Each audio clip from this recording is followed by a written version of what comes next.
दोस्तों आज इस वीडियो में बात करेंगे हम best value oriented mutual fund के बारे में।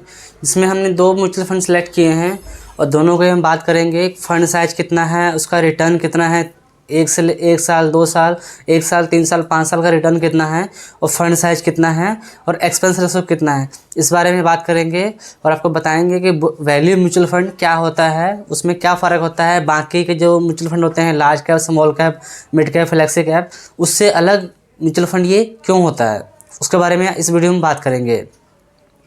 सबसे पहले जो वैल्यू म्यूचुअल फंड होता है वो जो जिसमें स्टॉक में इन्वेस्ट करते हैं, जितने भी मार्केट में वैल्यू स्टॉक होते हैं जिसमें कि इन्वेस्ट करना सही रहता है, जो कम प्राइस में मिल रहा होता है, उसको आइडेंटिफाई करके उसमें वो म्यूचुअल फंड, उनके जो फंड मैनेजर हैं म्यूचुअल फंड के, उसमें इन्वेस्ट करते हैं। तो इसीलिए इसको वैल्यू म्यूचुअल फंड कहा जाता है, जो वैल्यू स्टॉक में इन्वेस्ट करते हैं। क्योंकि अगर आप किसी और लार्ज कैप मिड कैप में करोगे तो लार्ज कैप मिड कैप में ही वो इन्वेस्ट करेंगे जो ग्रोथ स्टॉक होंगे, लेकिन जो वैल्यू होता है म्यूचुअल फंड वो वैल्यू स्टॉक में इन्वेस्ट करती हैं। तो आज हम बेस्ट 2 म्यूचुअल फंड लेके आए हैं, वैल्यू ओरिएंटेड म्यूचुअल फंड। तो हम बात करने वाले हैं जो हमारा सबसे पहला म्यूचुअल फंड है टॉप 2 का लिस्ट का, वो है ICICI value discovery mutual fund. अगर हम इस म्यूचुअल फंड की बात करें, इस म्यूचुअल फंड को 5 स्टार की रेटिंग मिला हुआ है।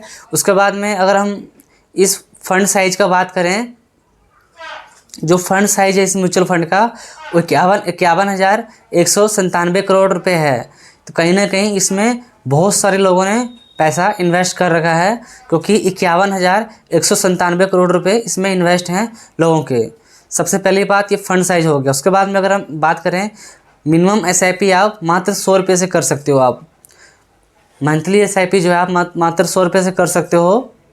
उसके बाद में अगर हम इसका एक्सपेंस रेशो की बात करें, जो इसका एक्सपेंस रेशो है वो है 0.99%, यानी कि करीब 1% हो गया। लेकिन आपसे मैं एक बात कहना चाहूँगा, 1% इसका जो एक्सपेंस रेशो इसलिए है क्योंकि वैल्यू स्टॉक में इन्वेस्ट करने में थोड़ा सा मेहनत लगता है, फंड मैनेजर को टाइम लगता है और उसमें थोड़ा मुश्किल है, इसलिए थोड़ा सा इसमें एक्सपेंस रेशो ज़्यादा होता है। अगर आप इसका एक्सपेंस रेशो देखोगे large cap, mid cap, small cap का, तो थोड़ा सा कम रहता है।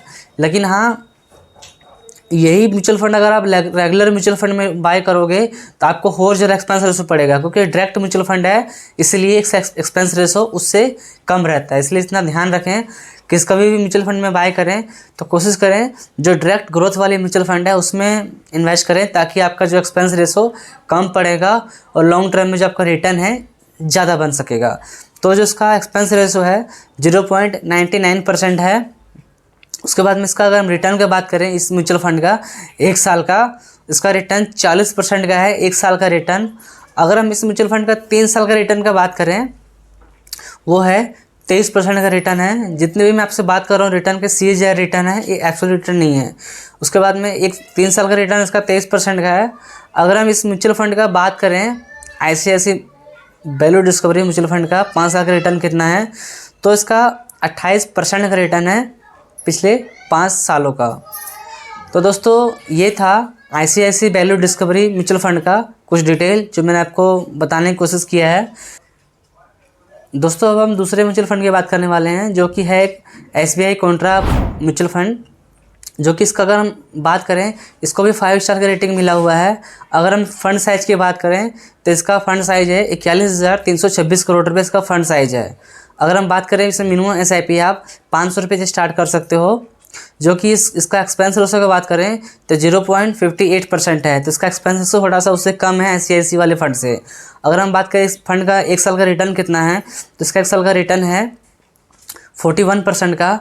उसका जो 3 साल का रिटर्न है वो है 26% का रिटर्न है। इसका हम बात करें 5 साल का रिटर्न का, इसका 5 साल का रिटर्न जो है वो 33% का रिटर्न है। बाकी दोस्तों आप खुद भी एक बार चेक करें, रिसर्च करें, आपको दोनों में से कौन सा फंड सही लगता है, आपको जिसमें अच्छा सूटेबल लगे। चाहे आपको एक्सपेंस रेशो कम चाहिए, आपको रिटर्न चाहिए, तो उससे आप देख सकते हो, आप अपने खुद का रिसर्च करके इन्वेस्ट कर सकते हो। जो भी इस फंड के वीडियो में फंड के बारे में बताए गए हैं, ये कोई भी रिकमेंडेशन नहीं है। इन्वेस्ट करने से पहले खुद की रिसर्च जरूर करें, उसके बाद ही इन्वेस्ट करें अपने फाइनेंशियल एडवाइजर से सलाह लेने के बाद। तो बाकी दोस्तों अगर वीडियो आपको अच्छा लगा है तो वीडियो को लाइक करें, चैनल सब्सक्राइब करें। बाकी मिलते हैं किसी अगले वीडियो में दोस्तों, तब तक के लिए हैप्पी इन्वेस्टिंग।